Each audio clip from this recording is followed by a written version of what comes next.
Liturgia do dia 9 de julho de 2023, 14º domingo do tempo comum.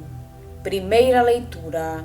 Leitura da profecia de Zacarias. Assim diz o Senhor: exulta a cidade de Sião, rejubila a cidade de Jerusalém. Eis que vem teu rei ao teu encontro. Ele é justo, ele salva. É humilde e vem montado num jumento, um potro, cria da jumenta. Eliminará os carros de Efraim, os cavalos de Jerusalém.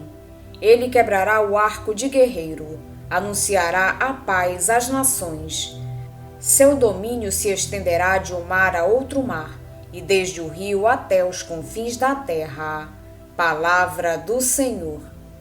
Graças a Deus. Salmo responsorial é o de número 144. Bendirei eternamente vosso nome, ó Senhor. Ó meu Deus, quero exaltar-vos, ó meu Rei, e bendizer o vosso nome pelos séculos. Todos os dias haverei de bendizer-vos, hei de louvar o vosso nome para sempre. Bendirei eternamente vosso nome, ó Senhor. Misericórdia e piedade é o Senhor. Ele é amor, é paciência, é compaixão. O Senhor é muito bom para com todos. Sua ternura abraça toda a criatura. Bendirei eternamente vosso nome, ó Senhor.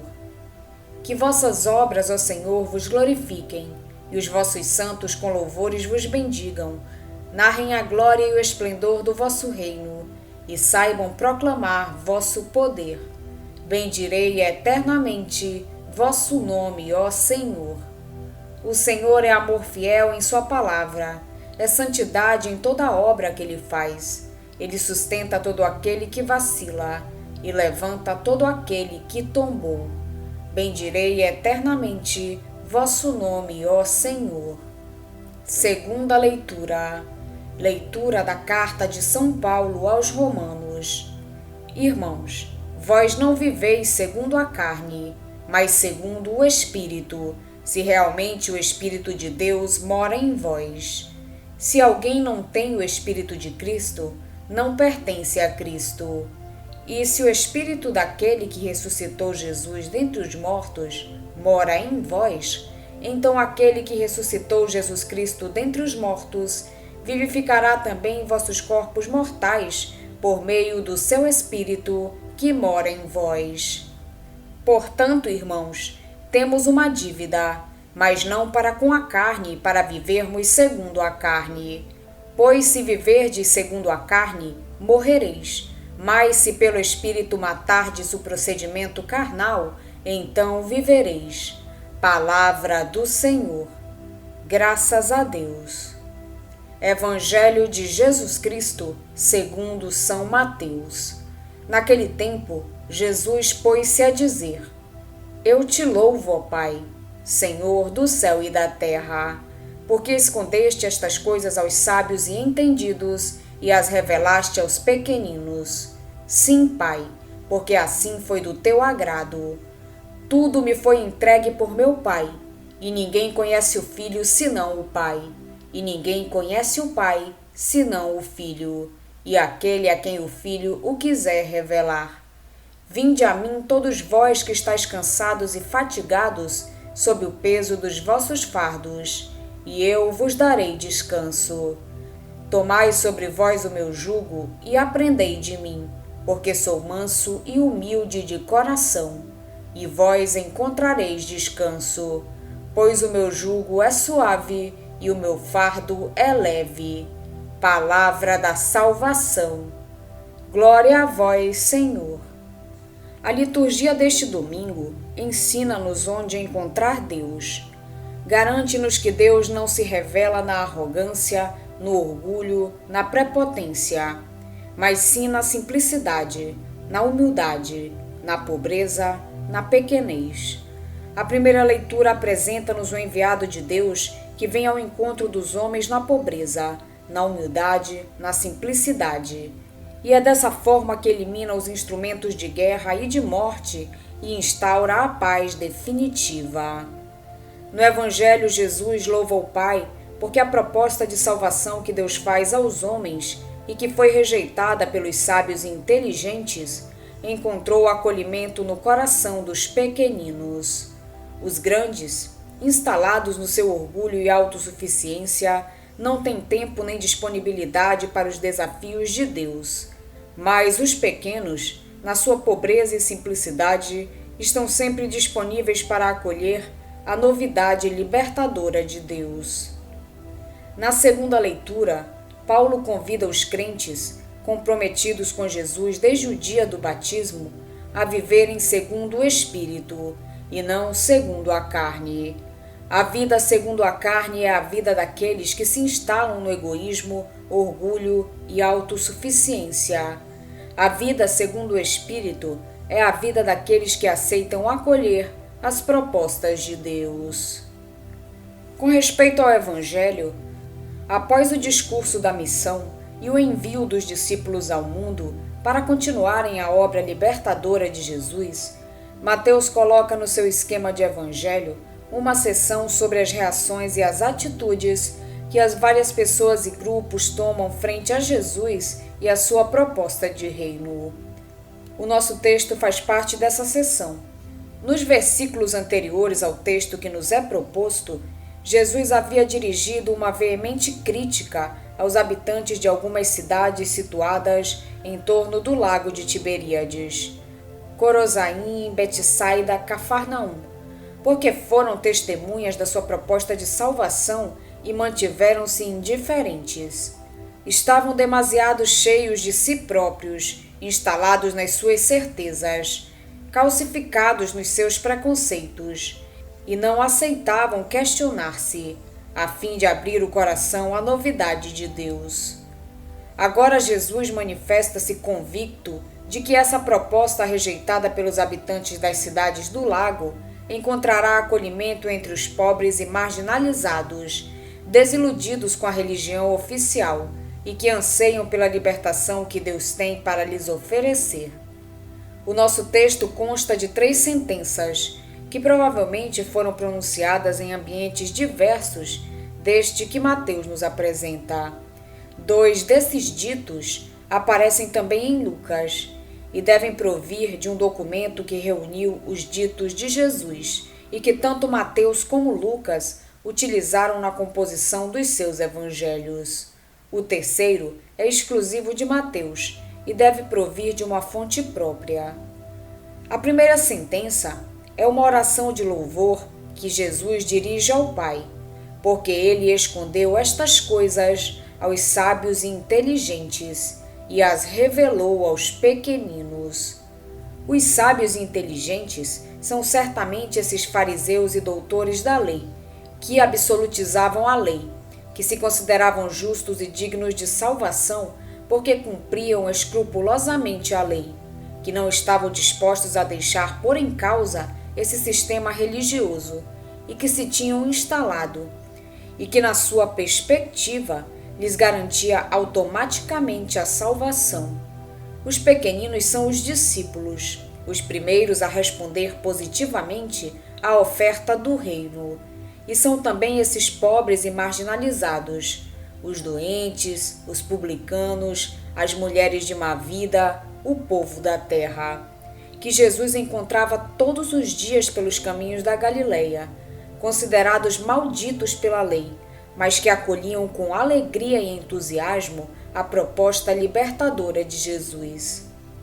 A segunda sentença relaciona-se com a anterior e explica o que é que foi escondido aos sábios e inteligentes e revelado aos pequeninos.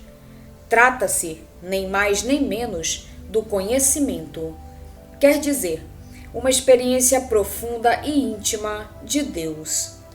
Os sábios e inteligentes, fariseus e doutores da lei, estavam convencidos de que o conhecimento da lei lhe dava o conhecimento de Deus. A lei era uma espécie de linha direta para Deus, através da qual eles ficavam a conhecer Deus, a sua vontade, os seus projetos para o mundo e para os homens.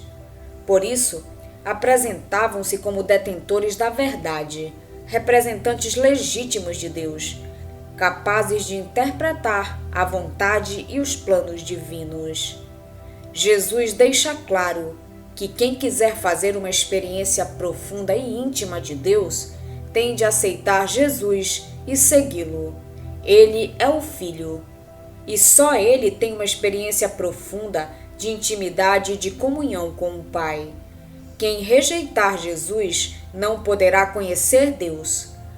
Quando muito, encontrará imagens distorcidas de Deus e aplicá-las-á depois para julgar o mundo e os homens. Mas quem aceitar Jesus e o seguir, aprenderá a viver em comunhão com Deus, na obediência total aos seus projetos e na aceitação incondicional dos seus planos.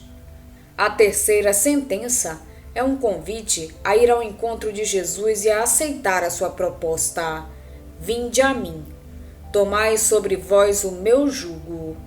Entre os fariseus do tempo de Jesus, a imagem do jugo era aplicada à lei de Deus, a suprema norma de vida. Para os fariseus, por exemplo, a lei não era um jugo pesado, mas um jugo glorioso, que devia ser carregado com alegria. Na realidade, tratava-se de um jugo pesadíssimo.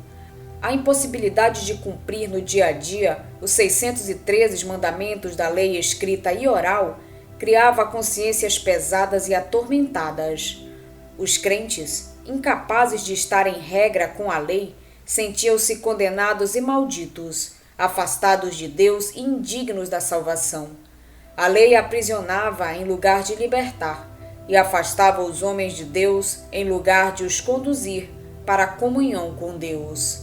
Jesus veio libertar o homem da escravidão da lei. A sua proposta de libertação plena dirige-se aos doentes, na perspectiva da teologia oficial, vítimas de um castigo de Deus. Também aos pecadores, os publicanos, as mulheres de má vida, todos aqueles que tinham publicamente comportamentos política, social ou religiosamente incorretos. Ao povo simples do país, que pela dureza da vida que levava, não podia cumprir escrupulosamente todos os ritos da lei. E todos aqueles que a lei exclui e amaldiçoa. Jesus garante-lhes que Deus não os exclui nem amaldiçoa e convida-os a integrar o mundo novo do reino.